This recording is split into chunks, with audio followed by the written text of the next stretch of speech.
তুমি শুধু শুধু নিজের ভাগ্যের সাথে খেলতেছো, তুমি আমাকে কখনোই হারাইতে পারবে না। আর আমরা এখানে দেখতে পাই মাদারা উচিয়ার সাথে সাথে এখানে নিজের সুসন্ন ব্যবহার করে ইশিকির অ্যাটাক থেকে বেঁচে যায়। মাদারা এখানে বলে যে যাক, আমি তাকে ড্যামেজ দেওয়ার একটা ক্লু তো পেয়ে গেলাম। এই সিলিং জুৎসুটা আমি মোস্ট পাওয়ারফুল ভিজুয়াল পাওয়ার ইউজারদের জন্য রাখছিলাম। সে এটাকে অবৈতর মাধ্যমে হাসিল করছিল। সে আরো ভাবতে থাকে যে এই সিলিং জুৎসু শারিঙ্গান এবং রেনেগান দুইটাকে দুর্বল করে ফেলতে পারে। এইটা সিল করার সাথে সাথে অপোনেন্টকে অনেক বেশি দুর্বল করে দেয়। কিন্তু এখন আমার সামনে যে আছে এটা একটা এলিয়েন এবং এর চক্র আমার চিন্তা ভাবনা থেকেও বেশি। দেখা যাক এর উপরের প্রভাব কিরকম পড়ে। মাদারা এখানে এটাও রিভিল করে যে ইশিকির চোখে সিল করা সিলটা টেম্পোরারি সিলিং টেকনিক। তার ইশিকিকে খুব তাড়াতাড়ি শেষ করে ফেলতে হবে। মাদারা এখানে সাথে সাথে নিজের বডিকে হিল করে ফেলে। দেন মাদারা শরীর একদমই ঠিক হয়ে যায় এবং সেই ইশিকির সামনে একদম স্টিল দাঁড়িয়ে যায়। অন্যদিকে ইশিকির একটি ভিজুয়াল পাওয়ার অলরেডি সিল। ইশিকি মাদারাকে বলে যে তোমার কি মনে হয় তুমি আমার একটা চোখকে সিল করে আমাকে হারিয়ে দিবে মূর্খ? মাদারা উচিয়া বলে যে এত কিছু তো জানি না, কিন্তু তুমি কি জানো যে তুমি এতক্ষণে আমাকে একটাও হেভি ড্যামেজ দিতে পারো না? ইশিকি মাদারাকে বলে যে তুমি এগুলো বাদ দাও, আগে বলো যে তুমি আমার চোখটাকে সিল কিভাবে করলে। আর মাদারা উচিয়া তুমি চিন্তা করো না, তুমি এই ভুলের কখনোই ক্ষমা পাবা না।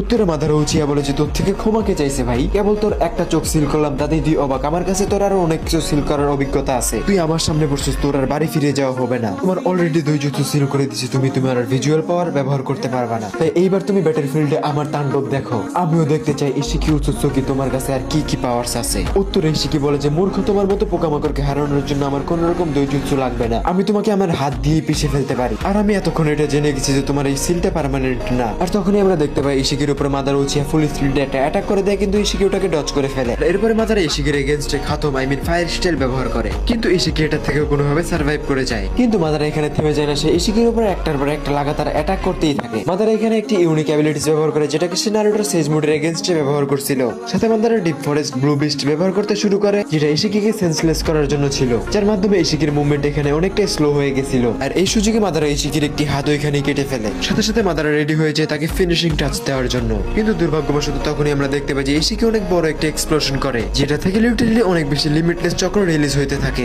ইশিকি উচ্চকে এখানে জোরে জোরে পাগলের মতো হাসতে থাকে আর বলে যে মাদারা তৈরি হয়ে যাও, এখন আমি যা করবো এটাতে আমি নিজেও ড্যামেজ হবো, কিন্তু তোমার মৃত্যুর সময় চলে আসছে। আর তখনই আমরা দেখতে পাই ওখানে ইশিকি একটা বড় লেভেলের এক্সপ্লোশন করে। গোস্ট অফ উচিহা এখানে অনেক খারাপ ভাবে ফেসে গেছিল। ইশিকির এক্সপ্লোশনের কারণে আশেপাশে নেচারটা লিটারালি ডিস্ট্রয় হয়ে গেছিল। শিরো এগুলো দূরে থেকে দেখতেছিল আর বলতেছিল যে কি অস্থির সিন চলতেছে, দুইজনে পুরো টক্করের ফাইট করতেছে। আমি তো ভাবছিলাম মাদারা উচিহার এখানে স্ট্রাগল করা লাগবে, কিন্তু সে তো ইশিকিকে বরাবরের টক্কর দিতেছে। মনে হচ্ছে যে দুইটা মনস্টার নিজেদের ধ্বংসলীলা চালাচ্ছে। কারণ আমি তো ভাবছিলাম যে ইশিকি উচ্চকে এতটাই পাওয়ারফুল যে যাকে নারুটোর সাসকি মিলেও হারাইতে পারতেছিল না, কিন্তু বুঝতেছি না মাদারা তাকে কিভাবে এত টক্করের ফাইট দিতেছে। আমার তো মনে হয় সে ইশিকির এই এক্সপ্লোশনটা থেকেও বেঁচে গেছে। আর আমরা দেখতে পাই যে আসলেই তাই মাদারা নিজের ট্রু সুসানো অ্যাক্টিভেট করে ফেলছে। এখানে আমরা আরো দেখতে পাই যে মাদারা উচিয়ার সুসানোটো হালকা পাতলা ড্যামেজ হয়ে গেছিল। এর মানে একটাই ধারা ইশিকির এক্সপ্লোশন আসলে অনেক বেশি পাওয়ারফুল ছিল। মাদারা উচিয়া ইশিকিকে বলে যে তোমার এই অ্যাটাকটা আসলে ইমপ্রেসিভ ছিল, কিন্তু আমি জানি এই অ্যাটাকটা ব্যবহারের কারণে তোমার নিজের অনেক বেশি ড্যামেজ হয়েছে, কারণ তুমি এই এরিয়াটাকে ডিস্ট্রয় করে ফেলতে চাইছিলা। মাদারা উচিয়া এখানে ভাবে যে আমি ওর দৈজুৎসু আগেই সিল করে দিছি, আর এত বড় এক্সপ্লোশনের কারণে তার চক্র একটু হলেও শর্ট হয়েই গেছে। আমার খুব তাড়াতাড়ি এটাকে শেষ করতে হবে। আমি নিজের সুসানোর কারণে এখানে বেঁচে গেছি। কারোর কাছে যদি আমার মতো এরকম স্ট্রং সুসানো ব্যাকআপ না থাকে তাহলে সেই অ্যাটাক থেকে বাঁচতেই পারবে না। মাদারা উচিয়া এখানে বলে যে উৎসুকি তুমি কি বুঝতেছো, এখন আমি তোমার আজরাইল।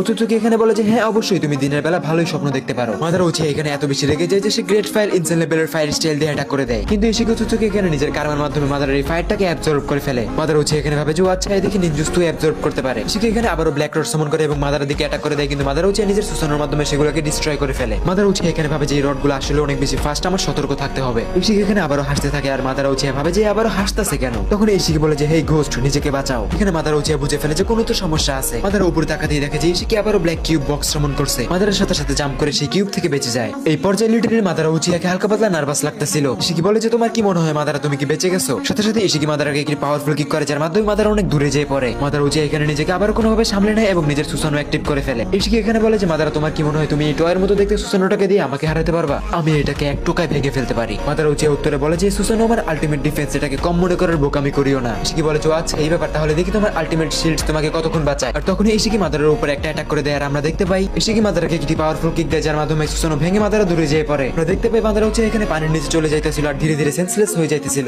তখন সে নিজেকে সামলে পানি থেকে আবারও বেরিয়ে আসে নিজের ওয়েপেন্সের সাথে, যেটা দেখে ইশিকি এখানে ইমপ্রেস হয়ে যায়। মাদারা উচিয়ার উপর আবার অ্যাটাক করে দেয় এবং যার মাধ্যমে সে অনেক বড় লেভেলের একটি এক্সপ্লোশন করে এবং মাদারা আবারও দূরে যেয়ে পড়ে, যার মাধ্যমে আশপাশে সবকিছু আরো খারাপ ভাবে ডিস্ট্রয় হয়ে যায়। ইশিকি মাদারাকে মজা নিয়ে বলে যে কি হলো উচিয়া, তোমার মধ্যে কি এতটুকু শক্তি ছিল? আমি তো তোমার আলটিমেট শিলটাকেও ভেঙে ফেলছি, এখন তুমি কি করবা? আমার তোমার উপরে হাসি আসতেছে। আমি তো তোমাকে আগেই বলছিলাম যে একটা কার্সেস কখনো একটা গডের সাথে পারবে না, কিন্তু তুমি আমার কথা শোনো নাই। মাদারা উচিয়ার অবস্থা এখানে লিটারালি অনেক বেশি খারাপ হয়ে গেছিল আর সে বলতে থাকে যে এটা কি হলো, আমি কিছু দেখতে কেন পাচ্ছি না? আমি তো সব অন্ধকার দেখতেছি, এর মানে কি আমি হেরে গেছি? আমি আমার লাইফে কতগুলো যুদ্ধ করছি কিন্তু আমি সব হেরে গেছি। আমার কি আসলে আর কোনো ভ্যালু নেই? আমি না হইতে পারছি একটি ভালো ভাই, না হইতে পারছি একটি ভালো বন্ধু। আমার এখন নিজের উপরে ঘৃণা